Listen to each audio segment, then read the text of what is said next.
اب صحابہ کی عادت تھی کہ صحابہ اکثر رات کو قرآن شریف پڑھتے تھے. اگر میری بہنیں بھی سن رہی ہیں، اگر آپ اکیلے میں جب سب سو جائیں اس وقت آپ قرآن پڑھیں گے نا تو دن میں قرآن کی لذت الگ ہے اور رات میں قرآن کی لذت الگ ہے، اور جب آدھی رات گزر جائے تو قرآن کی لذت الگ ہے. مولا علی فرماتے تھے، میرے مولا مشکل کشا کہتے تھے کہ جب میرا دل چاہتا ہے کہ میں اللہ سے باتیں کروں، جب میرا دل چاہتا ہے کہ میں اللہ سے باتیں کروں تو میں نماز پڑھنے لگتا ہوں، اور جب میں چاہتا ہوں کہ اللہ مجھ سے باتیں کریں تو میں قرآن پڑھنے لگتا ہوں. سبحان اللہ، سبحان اللہ، سبحان اللہ. تو رات میں کبھی قرآن کھول کر بیٹھیے. ڈاکٹر اقبال جرمنی سے ڈاکٹری پڑھے ہوئے آدمی تھے، لیکن اس شخص کا قرآن پڑھنے کا مزاج یہ تھا کہ جب وہ قرآن رات کو پڑھتے تھے تو اتنا روتے تھے کہ صبح کو جو ان کے آنسو مصحف قرآن پہ گرتے تھے تو دھوپ نکلنے کے بعد وہ قرآن کے اوراق سکھانے کے لیے ان کے گھر والے رکھ دیا کرتے تھے. اقبال کی شاعری میں جو چاشنی ہے وہ قرآن کی برکت ہے، وہ درود مصطفیٰ صلی اللہ علیہ وآلہ وسلم کی برکت ہے. ڈاکٹر اقبال نے اپنی قوم سے مخاطب ہو کر کہا تھا کہ تم نے قرآن سے مرنا سیکھا ہے، مرنا، کاش کہ تم قرآن سے جینا سیکھ لیتے. بھئی مرنے والوں کے سرانے ہم کیا پڑھتے ہیں؟ سورہ یاسین پڑھتے ہیں. اور عقیدہ کیا ہے؟ حدیث بھی ہے کہ جو شخص سکرات والوں کے پاس قرآن پڑھے گا تو موت کی تکلیف آسان ہو جائے گی. تو جس قرآن کی برکت سے موت کی تکلیف آسان ہو سکتی ہے، کیا اس قرآن کی برکت سے زندگیوں کی تکلیفیں آسان نہیں ہو سکتی؟ بالکل بالکل. موت کی تکلیف مشکل ہے یا زندگی کی تکلیف مشکل ہے؟ موت کی تکلیف زیادہ ہے، زندگی کی تکلیف کی کوئی حیثیت نہیں ہے. تو فرمایا کہ اقبال کہتے ہیں کہ تم نے قرآن سے مرنا سیکھا، تم قرآن سے جینا سیکھو، قرآن اپنی زندگی میں شامل کرو. تو صحابہ کی عادت تھی، قرآن پڑھتے تھے. مولانا نے ابھی مفتی صاحب نے موبائل کا ذکر کیا. موبائل ایسا گھس گیا یہ ظالم ہماری زندگی میں کہ اس سے کوئی بچا نہیں. جیسے پیسے سے کوئی نہ بچ سکا، اب پیسے کے بعد دوسری مقبول چیز یہ ہے، موبائل سے کوئی نہیں. کیا پنڈت، کیا مولوی، کیا امام، کیا لیڈر، کیا امیر، کیا غریب، کیا بوڑھا، کیا بچہ، سبھی اس میں مبتلا ہو گئے. ادھر سے گھنٹی بجی ٹن، ادھر سے نکال کر کے دیکھا کس کا میسج ہے نا. بے چین ہو جاتا ہے آدمی، کس کا میسج ہے؟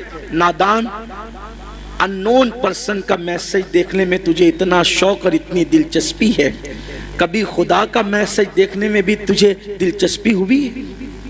اس نے بھی تو کوئی میسج بھیجا ہے نا، اس کا بھی تو کوئی فرمان ہے، اس کا بھی تو کوئی حکم ہے، اسی کو قرآن کہتے ہیں. آؤ قرآن کی طرف.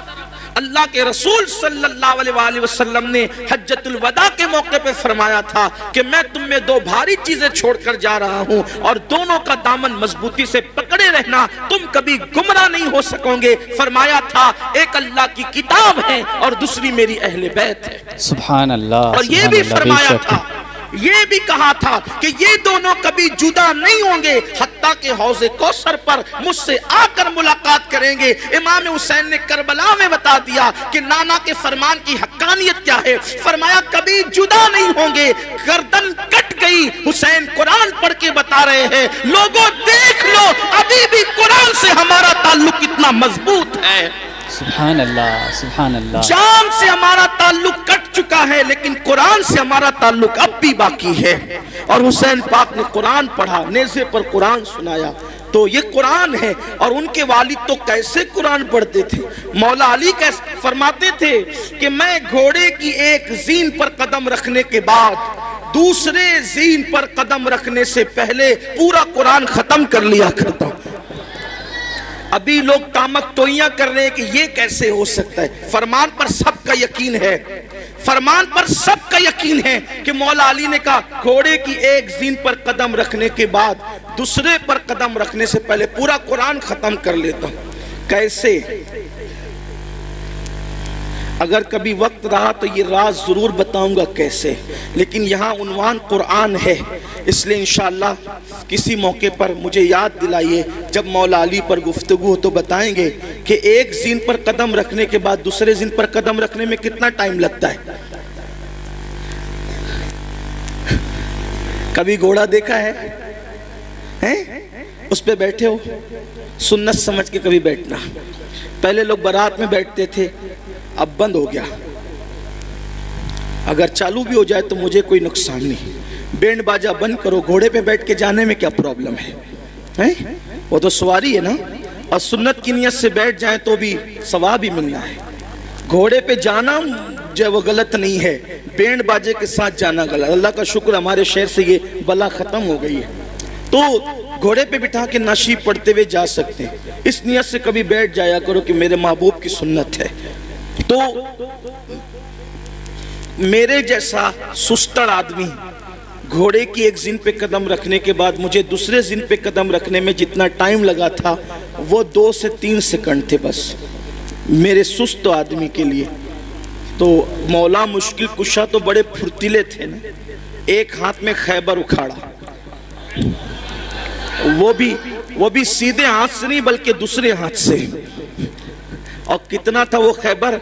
امام المتکلمین مولانا نقی علی خان علیہ رحمہ اعلی حضرت کے والد نے لکھا ہے اپنی کتاب میں کہ اکھاڑ کر کے دوسرے ہاتھ سے جب خیبر پھینکا ہے دروازہ تو 70 لوگ مل کر اس کو اٹھا نہیں سکے.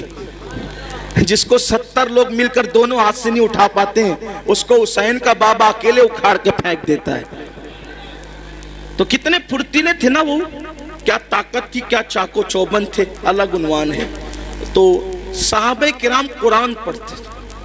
ہم موبائل میں بہت میسج دیکھتے ہیں تھوڑا، بلکہ موبائل میں قرآن ڈاؤن لوڈ کر لو.